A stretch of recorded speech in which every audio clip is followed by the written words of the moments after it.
Welcome back. This is the dog days on the fly. The dog days of summer. Yes, we're at another echo spot on this ditch.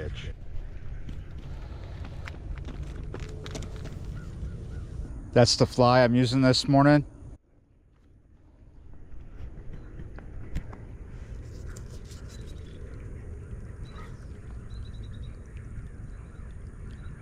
So in the northern hemisphere, the dog days of summer, typically in August, right? Sometimes it feels like July, depending on where you are in the northern hemisphere. And here in this area, in my town, whoa, there we go, got him. Here in this area where I live, middle of August, right? The kids are already going back to school. This is early morning. Look at that. So on my way here, there were kids everywhere waiting for the school bus. Some of them standing in the middle of the road as I approach on the bike, kind of like deer in the headlights. But yeah, that's what's going on. Okay, I forgot to bring my hemostats. Let me go to the bike and get those. In a lot of places during the dog days of summer, got it out just fine. A lot of places during this time of year, the fishing isn't good. There's still fish to be caught.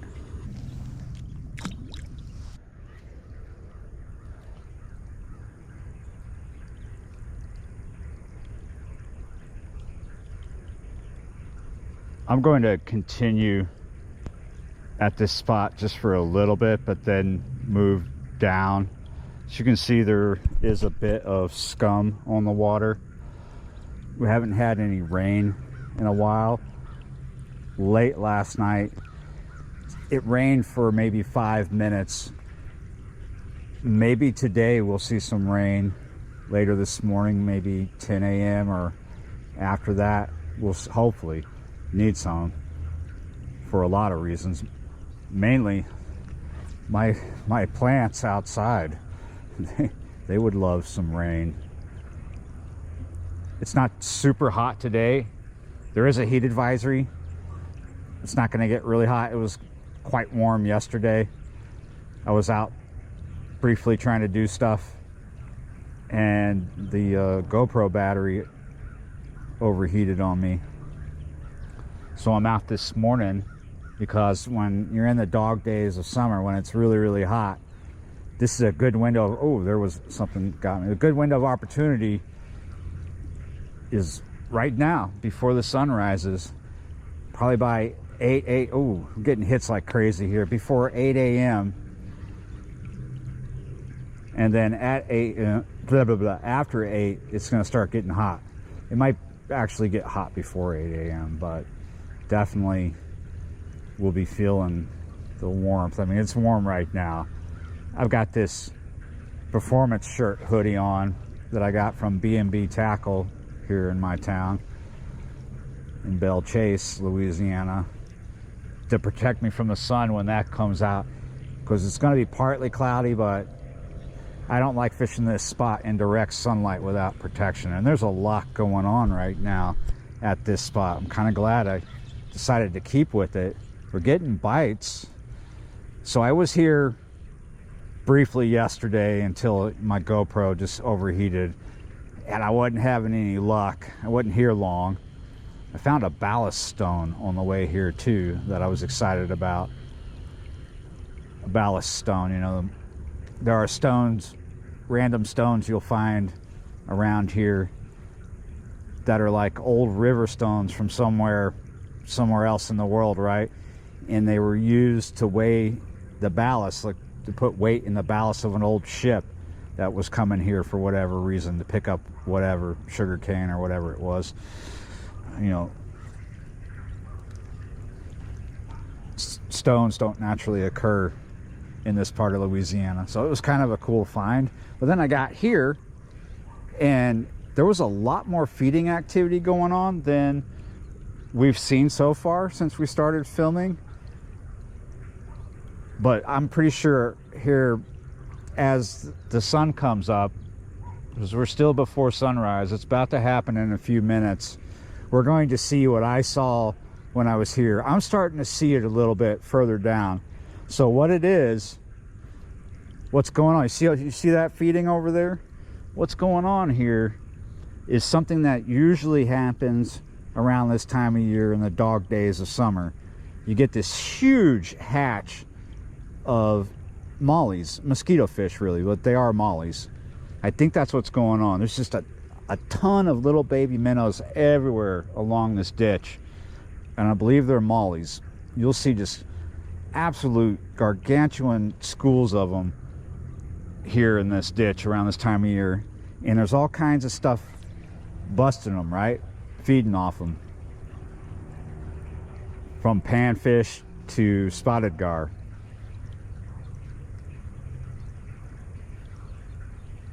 And when that happens, when all your predator fish or the target species are engorging themselves on copious amounts of bait fish that are, you know, so accessible to them, it can be hard to pick up fish on artificials, even the fly.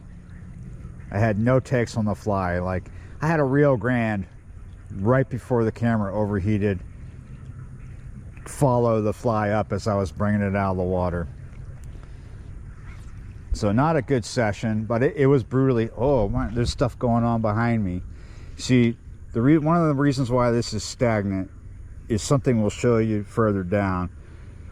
It has to do with vegetation overtaking, making choke points, backing up things. So if we get some good rain today, some flow will come in and clear this ditch out. I don't know, a lot of people don't care about ditches like this because they got, you know, other things, higher things to go for or whatever. But you shouldn't overlook them. Sometimes there's amazing things living in these ditches. Oh, what happened? Oh, did I miss? Oh, I'm good. I didn't know. I got a bite. I had a fish on right as I was about to do another cast. I had no idea until I picked up the rod and I was like, whoa, oh no. And yeah, I didn't get it. It didn't feel big. Not big at all. So I'm well pleased that I'm getting bites, despite the fact that there's a lot of bait here. I've got a lot of competition, right? Oh, look at that. Did you see him go for that fly? Try that again. So this is not a very deep spot on this ditch. Overall, this ditch is not very deep at all. It's got spots that are like 3 to 4 feet deep. And it might have some deeper spots that I've never visited. You know, that would be unknown to me, unbeknownst to me. Oh, whoa, what did that over there? See, there's some fish in here that you don't think about, like sizes wise. Oh, we had a bite right there. That could have been a gar. I think maybe last year or maybe the year before that, I believe I had a break off when I was working the Tenkara on a small, there we go. Oh no, we didn't. Small shoe pick here. It was not this rod, it was another rod. I think I was fishing. Do I have something on the fly? It looks, maybe not. It's the problem with fishing in an area full of scum. I believe I was fishing, oh, there we go. Nope, right along here. There's a lot of stuff. I believe I was fishing a tapered leader. Since then, I'm not really a fan of tapered leaders, not because of the break off, right? But that was when I just started Tenkara fishing. So I'm still fairly new to Tenkara fishing. I haven't had a chance to get to a place where I can actually catch actual trout.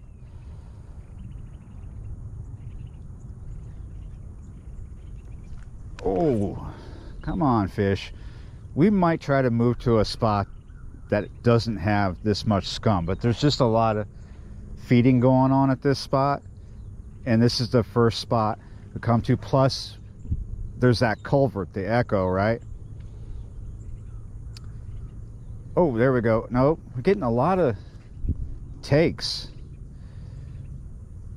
So I was thinking that this water flowing in, even though it's minimal, right, that maybe makes this a good spot, a little bit of oxygen in it because of the water flow.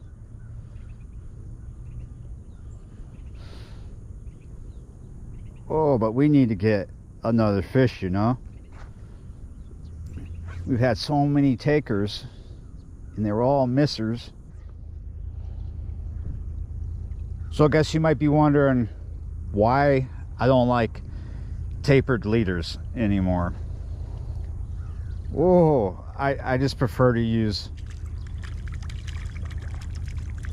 the appropriate level line now with a regular tippet. Look, here's my leader, and it is, I think I'm using 4X this morning. It's about like 2 pound test, right? A little over 2 pound test. There's another gill. Oh, big splasher over here next to us. Yeah, you're right.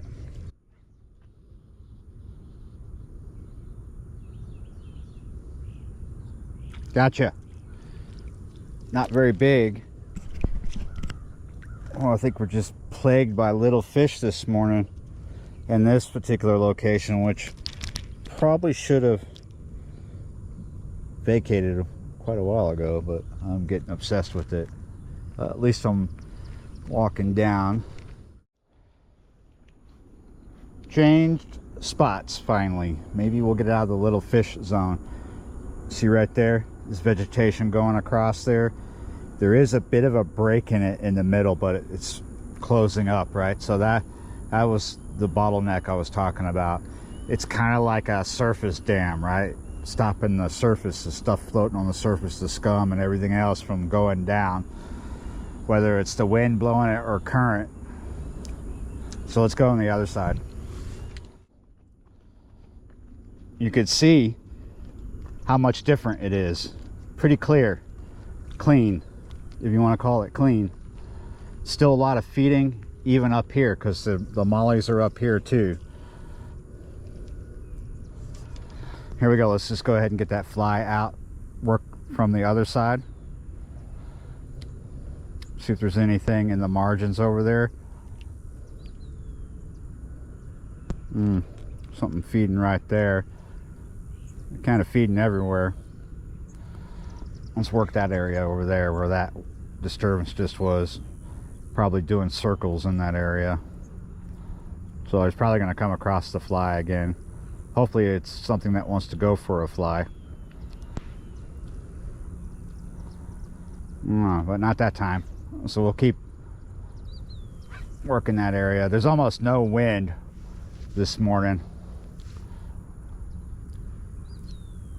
I think that's going to change as we get through the day, but we are not staying here to get through the day because time is ticking. I just saw something that made me go, yeah, spotted gar. But there's spotted gar all over this ditch. I'm just hoping that most of the feeding isn't spotted gar. Well, we know it's not. We know there's stuff feeding that. Oh, look, we're about to. Yeah, it just happened. Please. There we go. Did we still have a fly? Yeah, we still have a fly. Set a spotted gar, pick that up. That might be a good reason to walk to another spot, deal with another spotted gar, because I can't really get away from them. The OG Echo spot. There's a lot of mollies right in here too. At the last minute. You probably didn't see that, but I was about to take the fly out of the water and he jumped up and grabbed it. Little tiny largemouth.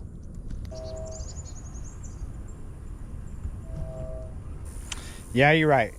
I'm just gonna chalk it up to not a good day because of the weather, because of the dog days. Yeah, you're right. By the way, it is 8 o'clock right now. I set that as my let's get out of here point. It's already warm. It's very humid. It's gonna be very humid. Yeah, you're right. Thanks for watching, liking, sharing, commenting, subscribing, being a member of the channel, and I will see you next time.